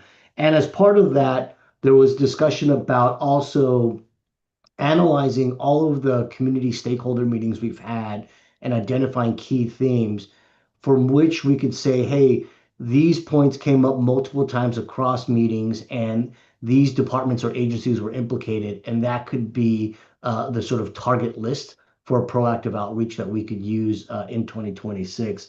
And the last thing I'll mention is there was a discussion about really doing a good job tracking, because again, in the end, after this framework is done, this is really about engaging, supporting, really providing good customer service to agencies and departments so that they actually pick up and move and implement this framework. And so how do we track the technical assistance requests that come in? How do we respond to it? So that was also a piece that was discussed at this morning's meetings. And so with that, I think that concludes the report from the Implementation and Technical Assistance Committee. The very next presentation after the committee reports will be from the Possibility Lab. So this is not idle. We're going to actually be moving this very quickly, and they're going to continue that conversation with that presentation. So with that, I'll pass it back to you, Chair Matthews. Thank you so much, Commissioner Kim. Excellent job on the presentation and summary. Any comments? I know he also, okay, you were there. We did get one public comment, so I'll invite that person to raise their hand. And before we get there, did we have any other thoughts and comments from commissioners on the implementation of technical assistance report out? Okay. All right, then we will open it up for public comments on agenda item number 6, the committee reports. Jess, I know we have at least one comment. As a reminder, you may submit a virtual public comment card by visiting racialequity.lci.ca.gov/meetings and completing the public comment form linked there. You can also pick up an in-person public comment card at the public comment staff table and return to one of our staff members. You will need to submit a public comment card for each item you wish to speak on. It looks like we have one public comment online. Nancy Diaz. You will have a maximum of 2 minutes to make your remarks. Speakers requiring or using translation services are allotted 4 minutes to facilitate full participation. If you're online, you'll see a timer pop up on your screen. Please monitor that and wrap up your remarks accordingly. Whether you are online or on the phone, Chair Matthews or staff will notify you. Nancy, do you hear us? Yeah, can you hear me? Yes, you may begin. Awesome. Thank you so much. Sorry, I actually have a 2:30 meeting that I have to drop off. But first of all, I am Nancy Diaz. My pronouns are she, her, and ella. I am the DNIB EEO officer here at California Public Utilities Commission, and I just want to commend you for all the great work you have done to create a framework to really help agencies. I am new to the state. I've only been here a little over a year, but I definitely bring a lot of DNI EEO experience from corporate, from nonprofit, and I like to see how I can engage and empower others to really lead the way with all of you. I definitely have a lot of questions and suggestions. You're all talking my language. I really have been putting together a framework for our agency as well. I also serve for the DNI State Committee, where we're also talking about greater collaboration and best practices. Community engagement is such a big opportunity for the state. I like to find ways for us to collaborate further in reaching specifically representation across the state. Now, it seems to me, again, from optics perspective, that many of these commission meetings, as well as just efforts, seem to be very, very centralized in Northern California and Central California. And when they do come to Southern California, it's either in San Diego, and I have not seen many in LA or like in San Bernardino County and Riverside, these other communities that really also need some representation and engagement. So I have to drop off, but I want to just, first of all, thank you for all the great work. And hopefully I'll be able to follow up with one of you in the future so that we can engage even further and share what we're doing here at CPUC when it comes to inclusion, equity, especially environmental social justice. Thank you and happy holidays. And hopefully I'll get to meet you all in the future. Thank you so much, Nancy. Thank you, Nancy. That concludes public comment on this item. Back to you, Chair Matthews. All right. I just wanted to, before we move to the next agenda item, just make sure no one has any final thoughts, reflections, or comments to share. Okay, Commissioner Salas. Just, I think it's important just for the record. I know, I'm not sure if the person who provided public comment has dropped off as she had a 2:30 meeting. But I do think it's important first to take advantage of the offering to connect, but just to also remind everybody that we did have meetings in Los Angeles on budget equity. And meet and greet in Los Angeles. And we also had an incredible Inland Empire a meeting as well. And so we've tried to go to these various places. And I think that as part of the community engagement committee, always to track like all the places for the public where we've been. So that's it. And if I could add, we've done a lot on making sure that we're tracking where we've been and kind of spreading the wealth. I think, and I appreciate Nancy's note of how many commission meetings tend to focus on Northern California. And this commission has really not focused on Northern California. We have really taken the opportunity to have committee meetings. We haven't done a full commission meeting in Los Angeles, and that's really because a lot of full commission meetings for other commissions happen in Los Angeles. I mean, we've been to El Centro in Imperial County, We've been to Riverside at least twice. And so we are looking for those opportunities. So if there are communities that you'd like for us to come visit, whether it be in a formal public meeting or in a more informal setting, we're more than happy to travel and meet communities where they are. Awesome. Thank you so much. I just noted as well the community engagement meetings that we did have in Los Angeles were more than a year ago. And so to her comment, she may not have. John actually helped facilitate that one this past summer. So we were in LA a second time. And then we were also in Antelope Valley. That's right. And then, yeah, we've done at least, I can count 4 meetings in 18 months in LA. Beautiful. All right. Well, thank you everyone so much. Again, we won't take any action because we don't have quorum. So we will move forward to agenda item number 7, which is proposed guidance for government entities to implement the statewide racial equity framework. And we have some experts from Possibility Lab at UC Berkeley with us. And so we will turn it over to the executive director, Amy Lerman, and postdoctoral researcher, Phoebe Lynn, from the Possibility Lab at UC Berkeley on that guidance. The floor is yours. Thank you so much. And we are so excited to be joining you all. I wonder if I have ability to click through the slides or, okay, I'll just vocalize when I need to go to the next slide. But yeah, just wanted to note that Dr. Lerman is here and available to answer any questions. I'll be walking through our presentation that outlines our proposed guidance, which is really geared towards government entities and helping them basically guide them through this implementation process of the framework. I just want to note this is in development, and so we really look forward to any questions and feedback from you all, and we'll sort of present on our approach and the overall structure. I also want to note that members of our team who really put a lot of thought and thinking and work behind this are also listening in on the call, Lindsay and Mallory. So this is really a team effort from Possibility Lab. All right, so next slide. And just to give a really, really brief overview, as many of you may already be familiar with our work, but in case not, I just wanted to talk through sort of our approach in general. So Possibility Lab really focuses on bridging the gap between government and community to drive impact across a whole host of policy issues. And we do that by partnering really closely with state and local entities to do this. We really work together to co-design, pilot, and scale different models for community engagement, outreach, and participation. And the next slide.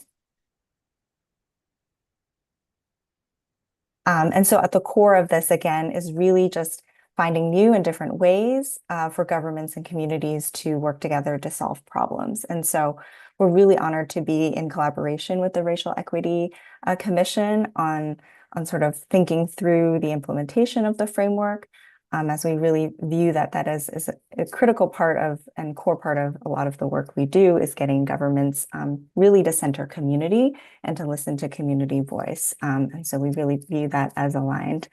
All right, next slide. So this is sort of an overview of what our collaboration has looked like to date. And we just wanted to mention a couple of the items that we've worked on with the commission that has sort of really laid the groundwork for our development of the guidance that I'm going to be talking through a little later. And so last fall, we engaged in an asset analysis. And the goal of this was really to understand the current landscape of what government entities were currently doing in terms of racial equity and different equity practices that they were engaging in presently. And so it was to develop an understanding of where are government entities currently on their journey, what are some challenges that they face, what are their needs, what are their expressed sort of desires, and what kinds of resources do they need to sort of make progress.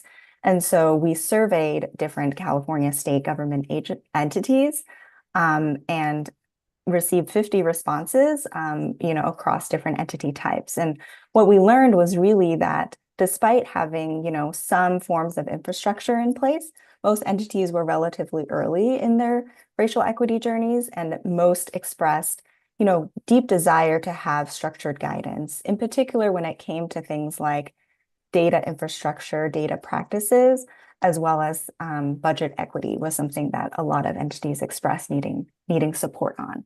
And so to complement this asset analysis, we also engaged in a literature review. And the goal of the review was to really understand what are best practices that have already been studied that are existing in scholarship on how to conduct effective change management. And so from that literature review, we really learned that there's a 4-step model for change that is, has proven to be effective for organizations of different types to carry out change over time. And so those steps really are around a visioning process, a readiness assessment or process, followed by implementation and evaluation. And we'll note a little bit later on this as well, but really not so much a linear process in this, but viewing this as a cyclical process, one that, organizations may need to move between steps in maybe not such a linear way, but these are the sort of more 4 main stages. And then finally, we produced a readiness assessment, which is a questionnaire that is designed for entities to work on and basically self-identify where they are in their journey. And as Jordan mentioned earlier, this readiness assessment is also to build and generate accountability and buy-in at the organizational level. And so it's also to identify like different strengths and needs that entities have such that they can build a plan that is really actionable and also able to be evaluated where they are on their journey. And so these sort of key products sort of form the foundation and basis for our thinking as we are developing this guidance that is geared towards government entities. And so in terms of the guidance, our approach was really to have this guidance really complement the framework. And as the framework is designed to be very flexible, so is the guidance that we are adapting. So it's designed to be this adaptable model that entities will interact with so that they can design their own approach to adopting the framework. And this is reflecting, the diverse forms of government entity structures, as well as the different starting points that they have. We really wanted to have an approach that can sort of meet organizations where they are, understand where their current strengths are, where their needs are, and how they can build accordingly. And so it's designed to be very, very customizable. And then the second piece within that guidance is also guiding entities to develop self-evaluation metrics. And the idea with this is a way for entities to both monitor, measure, and then build accountability metrics for themselves as they understand their own goals and are building, tools from the framework into their plans. And so this is, again, designed not a one-size-fits-all approach, but very much customized to, your own goal, your own organizational goals and timelines that you develop with your staff. All right, next slide. Okay, so how do all of these different pieces that I've outlined fit together? And so we wanted to demonstrate as way of example, sort of imagining what it would look like for an organization to move through the implementation journey. And so here we're imagining Possibility Lab just as an example organization of implementing, the framework and what sort of the pieces will look like for them and how they will draw on the different tools. And so the next item, please. Thank you. And so, yes, again, using Possibility Lab as an example, we've sort of mapped out the 4 stages of effective organizational change management. First being visioning, second, readiness, third, enacting, and fourth, evaluating. And so in the visioning portion is when the leaders and staff will really familiarize with the racial equity framework. And as Jordan highlighted, this can, come in a variety of formats, thinking through like different open houses or trainings, or even implementing into, different entities' own structures around like staff retreats, for example, something we at Possibility Lab do. So that can be a natural place for both leaders and staff to come together and familiarize around the framework. Then leaders also, together with sort of across functional team at their organization. So at the Possibility Lab, having our leaders sort of gather folks with different expertise areas to complete the readiness assessment. And the assessment really is to be able to guide lab members to create specific actionable goals, which we like to call SMART goals, that are specific, measurable, achievable, relevant, and time-bound. And so the readiness assessment will help organizational leaders and their staff identify those goals. The next step, sort of blending vision and readiness, is to develop a plan. And that is where the guidance that we are developing will really sort of be used, which is helping organizations timeline and also map out their own specific plan for racial equity.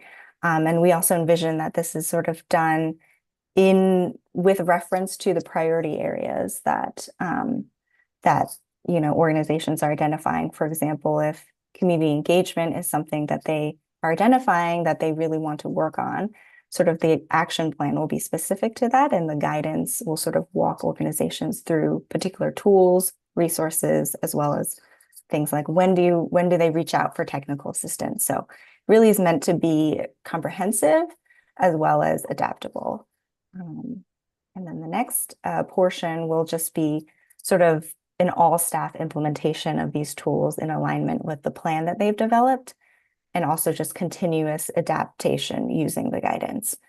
And so finally, the last piece is on evaluating and measuring progress using the self-evaluation metrics. And so, as I mentioned earlier, this is presented somewhat linearly for clarity's sake, but this can often be a cyclical process. And we also want to guide entities on ways that they can continuously measure progress and sort of self-evaluate. And also, that the readiness assessment is not something that's done one time and you're one and done, but is something that you're doing over time to engage in and think about your progress. Okay, next slide. Okay, so just again, around the purpose is really to present an adaptable model that different kinds of entities will be able to interact with and design their own approach. And some of the guiding principles we have used in developing this guidance. So next item on the slide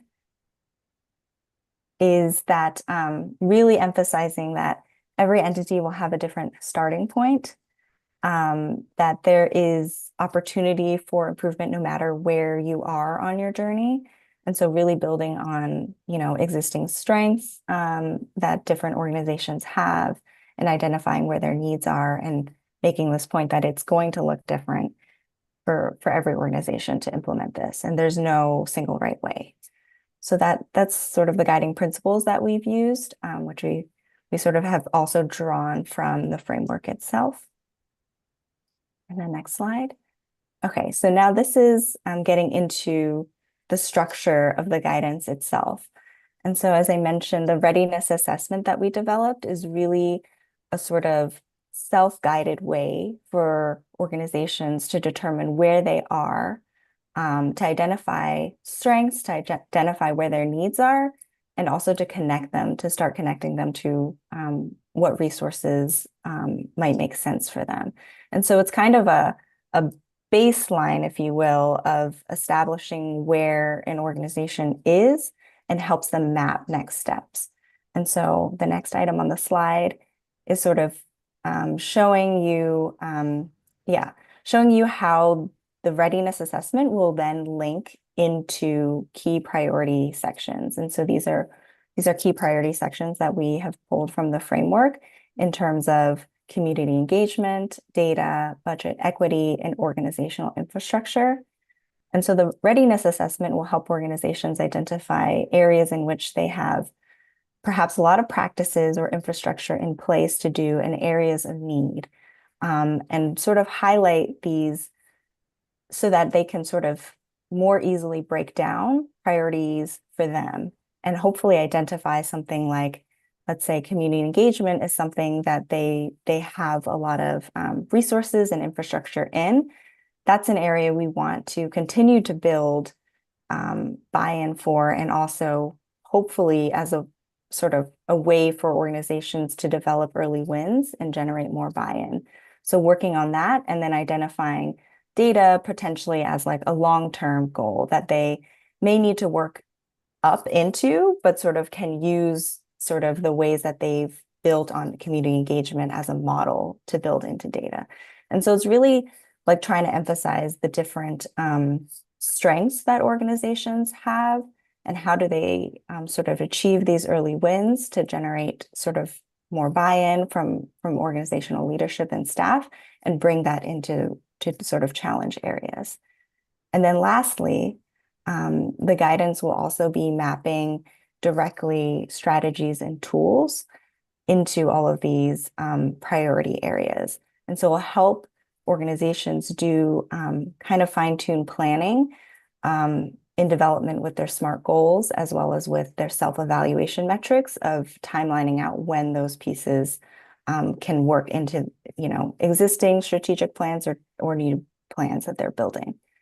And so we're sort of designing this as like a walkthrough process that entities can engage in and something that they will do not just one time, but will continuously use readiness assessment to assess and also build out their own plans for what their self-assessment looks like.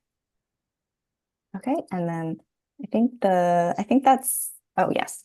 And we just wanted to end on sort of a preview of what the next steps look like for us. And so as Jordan mentioned earlier, in spring 2026, we are hoping to socialize and iterate on this readiness work. We're really hoping to engage state leaders on sort of their feedback and really fine tune what the readiness assessment looks like so it is most useful for folks. In the summer, we're hoping to basically engage state leaders again, but really to discuss more broadly what the implementation efforts are looking like, what are some of the challenges that are coming up, how can we really tailor guidance to meet their needs, and also hoping to convene groups of leaders across agencies so that there can be also cross-agency learning, thinking about potentially, having leaders from organizations that are earlier on their journeys, as well as really more seasoned leaders to facilitate that sort of cross-learning. And then finally, in December of next year is when we will basically deliver the sort of more finalized guidance after we've sort of iterated with state leaders on this. And so that will be the guidance and self-evaluation that we will share with the commission. But of course, we will have drafts for feedback prior to that point. And this will all be very much we view as like a iterative process that we will develop in collaboration with state leaders.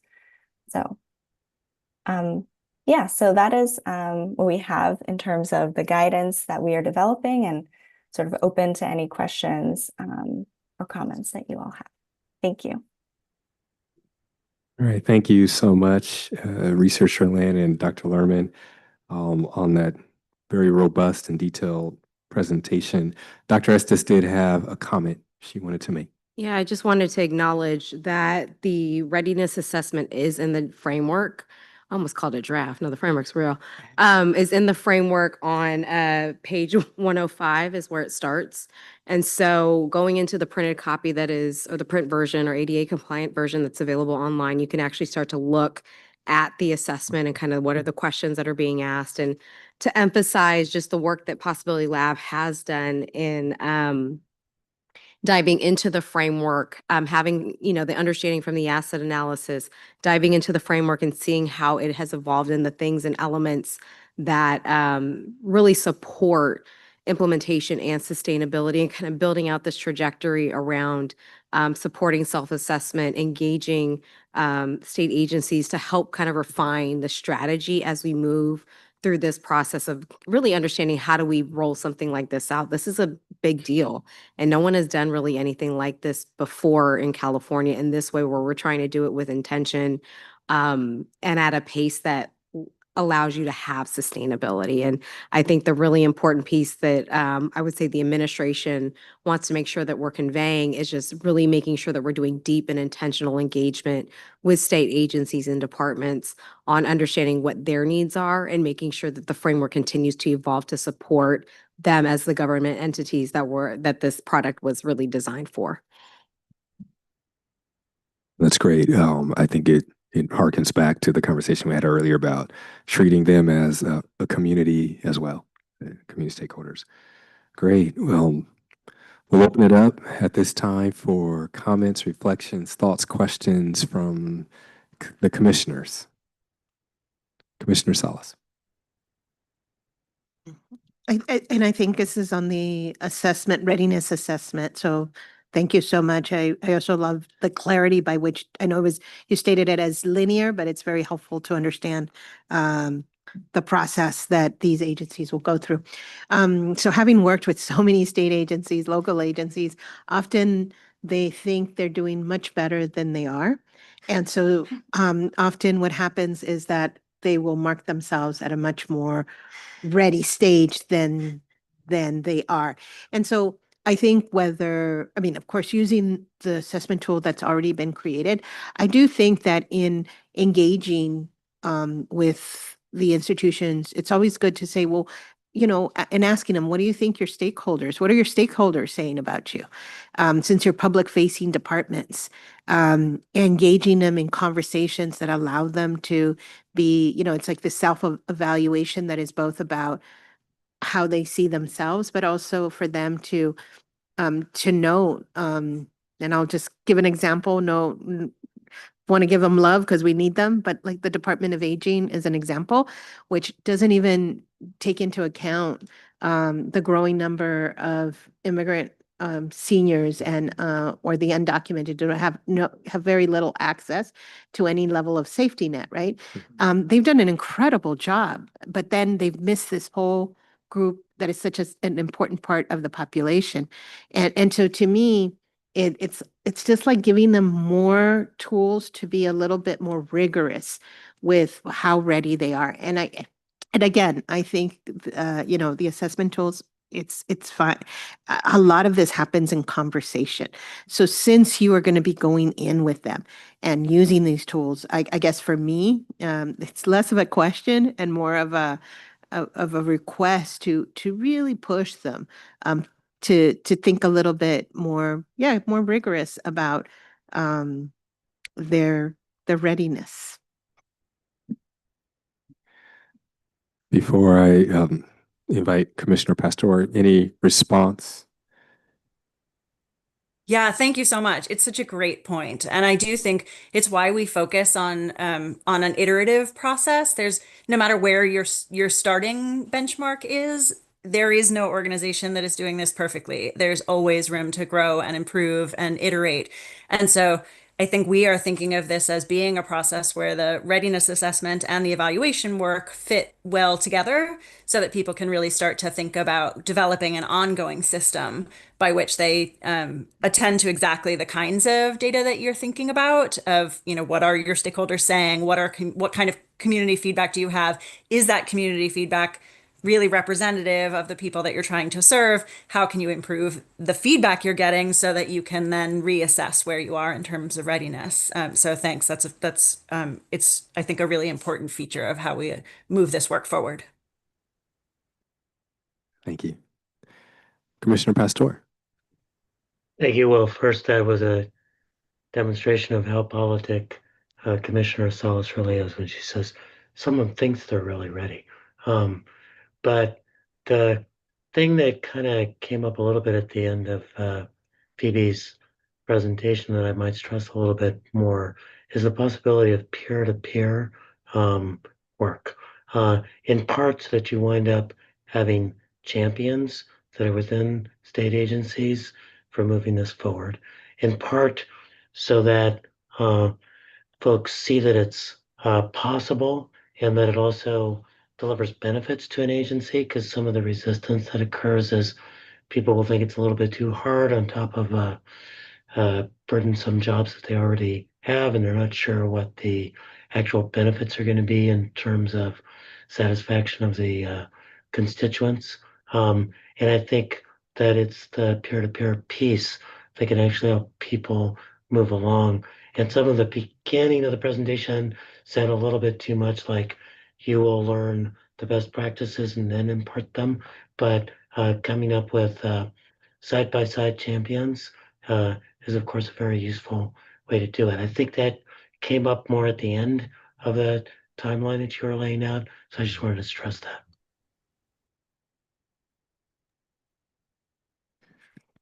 Any response? Yes, thank you. I think we completely agree. And I think that's true of most learning, that we all learn well from our peers who can model the way that this can be done.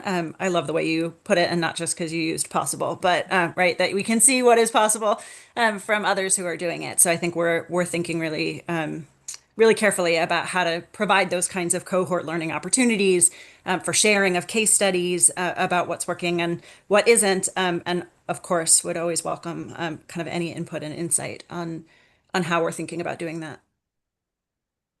Awesome. Thanks so much. Dr. Estes. Yeah, I just want to acknowledge that there have been cohorts of state employees that have gone through GARE-centered training, or it's called the Capital Collaborative on Race and Equity.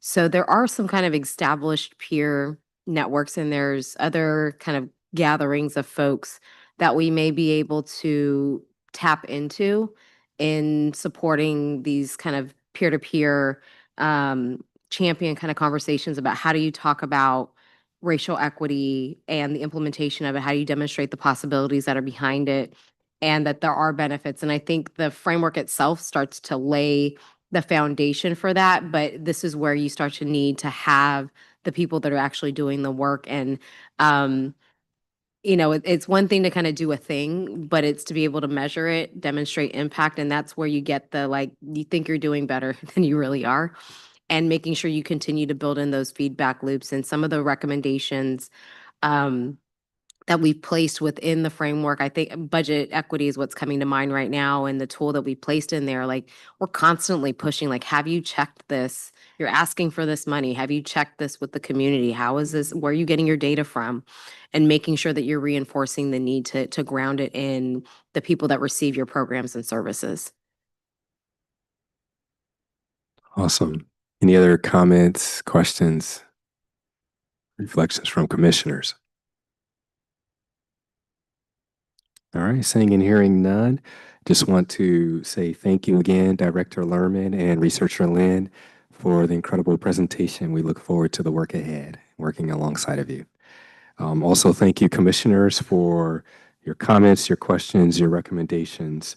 We will now take any public comment on agenda item number 7, proposed guidance for government entities to implement the statewide racial equity framework.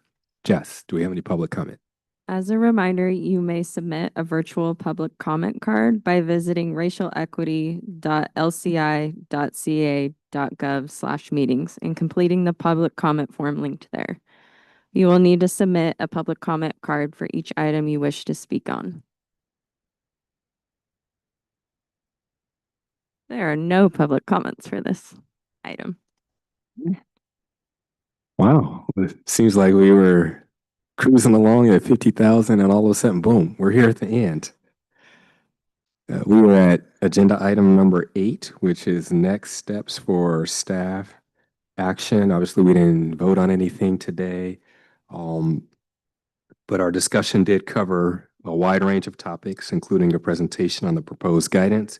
We just heard from UC, the Policy Lab, on government entities to implement the statewide racial equity framework, and reports from Commissioner Kim regarding the implementation of Technical Assistance Committee, and Commissioner Salas for the Community Engagement Committee. Dr. Estes, what are the action items that you captured from today? Thank you, Chair Matthews. There were several action items that are coming out of the two committees, and that's something that I will defer to the minutes. on, but it is really around furthering our approaches and our strategies, making sure that we're creating some refinement and coming back to not only the committees, but the full body on kind of the progress and making sure that we are building out more robust strategies that we can kind of track and that are include measures behind it.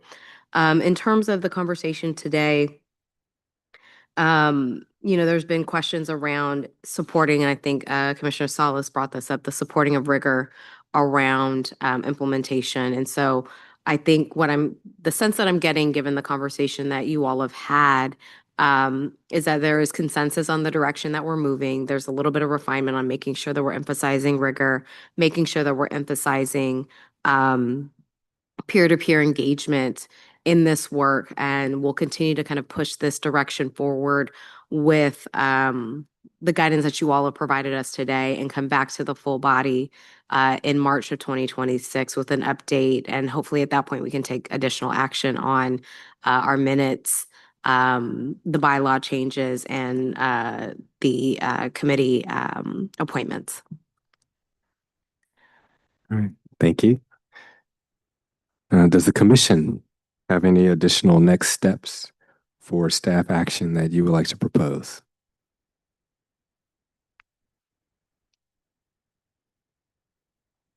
All right, Commissioner Ray. Just have a happy holidays. Happy holidays. Wanted to make sure he instructed you to have happy holidays. Fantastic. All right. Since we have no additional action items outlined today, I'll move right past those final questions that we do have, and we'll move forward to agenda item number 9, which is public comment on matters not on the agenda. So we will now take any public comment on items not on the agenda. This is an opportunity to provide public comment on items not on the Racial Equity Commission's agenda for today. Public comment on items not on the agenda must be germane to the charge of the commission. Jess, do you have any public comments? We do not have any public comments for this item. Thank you so much. All right, as I mentioned, in record time, that brings us to meeting adjournment. May we adjourn the meeting by common consent? Yes, aye. Right. Fantastic. And again, because it is his final meeting as a commissioner, can we just, if you want to hear make sure we give him a standing ovation, but can we give a round of applause for Commissioner Kim?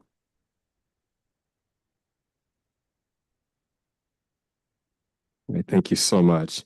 Thank you to the Racial Equity Commission staff, commissioners, and the public for joining us today. Racial Equity Commission is scheduled to convene on March 25th, 2026. The meeting will be accessible virtually and in person in the Central Valley. Please note that the commission may convene prior to the December meeting in Sacramento, and that will be publicly noticed according to the Bagley-Keene Act. With that, we are adjourned at 3:06 p.m. Happy holidays. Happy holidays, everyone. Hope you all get some rest. Thanks, everyone. Thanks.